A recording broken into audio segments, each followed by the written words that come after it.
child of God, you with God. So with God, there's nothing that you can't do because you with God. In other words, whatever God can do, you can do because you with God. Now that might sound arrogant, but it's not. You know, if you with God, then whatever God can do, you can do. You know, with men, that's impossible because there are limits with man, but not with God. You see, it's impossible for God to have an impossible situation. So if it's impossible for God to have an impossible situation, then as long as I'm with God, it's impossible for me to have an impossible situation.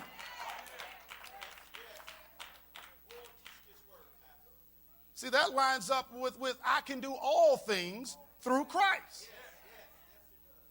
If it's impossible for God to have an impossible situation, and as long as I stay with God, it's impossible for me to have an impossible situation.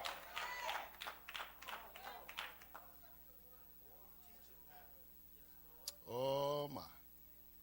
Flip the page back to Mark 9:23, a couple pages back. 9th chapter, Mark, verse 23. Jesus said unto him, if thou canst believe, all things are possible to him that believeth. I taught this for years. Possibilities for me is based on my capacity to believe it. See, not only is that a revelation, but that's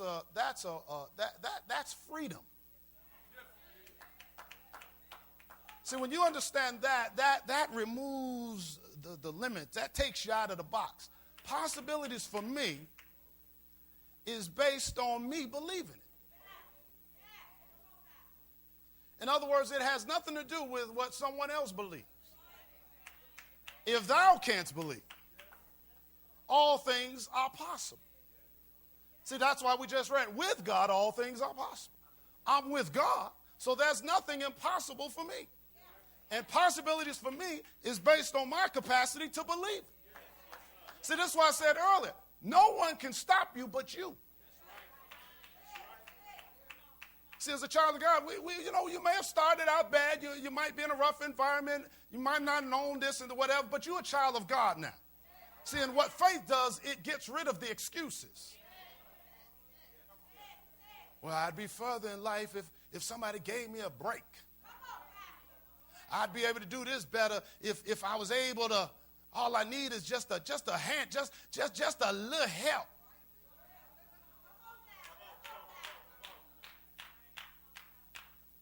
You know, if this wouldn't happen, that would happen. And that might be so. But because you're a believer, and whatever situation may seem impossible, it's no longer impossible to you because you are with a God that there are no impossibilities with him.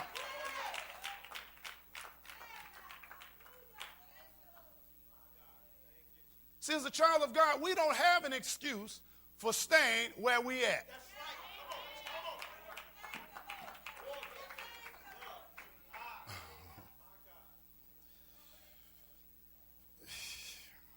Hallelujah. And our flesh don't like that. See, because our flesh likes to blame.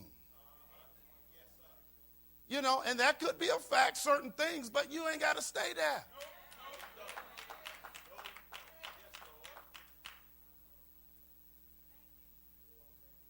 So now, can you believe nothing is impossible with God? And you see, that can only be true to you if you believe. See, if you don't believe it, then all things are not possible. You know, because it's based on what you believe. If you believe all things are possible, then all things are possible. If you don't believe it, then it's not possible. Believing comes before faith. Hebrews 11:6 says, he that cometh to God must believe that he is a rewarder of them that diligently seek him. So now, all things become possible according to my level of belief. See, that's why it's so important on what you believe. You know, you got to ask yourself, what is it that you believe? You know, here at this local church, it's important that you believe in leadership.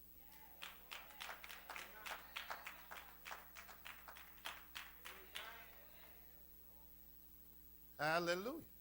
See, you can't receive any of the benefits of leadership if you don't believe in it.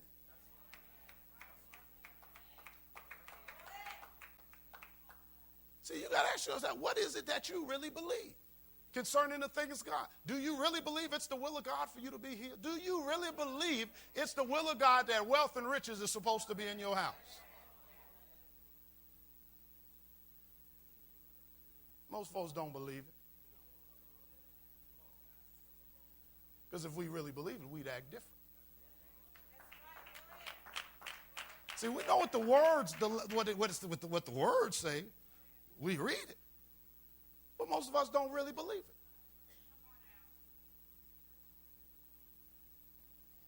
I should have stayed in Florida. I didn't come here for this. Yeah, you did. It's going to get better. It's going to get better. You see, what you believe will manifest the decisions you make. What you believe, it affects the actions you take. See, that's why it's important what you believe. Now, believing comes before faith. It's impossible to receive faith without believing. Belief is the open door that leads you to the world of faith. Believing makes the promises possible. Let me say that again. Believing makes the promises possible. In other words, if I can believe for healing, it makes healing possible. If I can believe for deliverance, it makes deliverance possible. If I can believe for prosperity, it makes prosperity possible. Now, the next verse here in Mark, we're still in Mark, 9th chapter. Look down at that 24th verse. And this is where a lot of us are at. He says, if thou canst believe, all things are possible in him that believeth. Verse 24 says, and straightway the father of the child cried out and said with tears, Lord, I believe. Help thou mine unbelief. Now, naturally, just looking at this verse, it could sound like a contradiction. You know, I believe, but help my unbelief. There's a contradiction. I believe, but help my unbelief. Either you believe or you don't. Now, that's how it naturally sounds. But see, what he's saying here is, Lord, help me to believe some more. And I think that's where many of us are at. Lord, I believe, but help mine unbelief. Help me to believe some more. In other words, I believe enough right now to want to believe some more. See, some of us have experienced some things. We've been through some things. We believe enough to want to believe some more.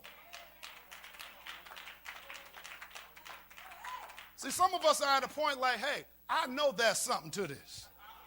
I believe, but Lord, I need you to help my unbelief. I believe enough where I want to believe some more.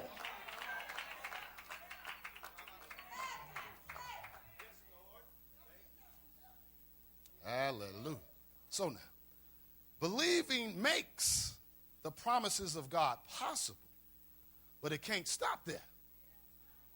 You see, because it takes faith to make the possibility of that promise a reality. Believing makes the promises possible.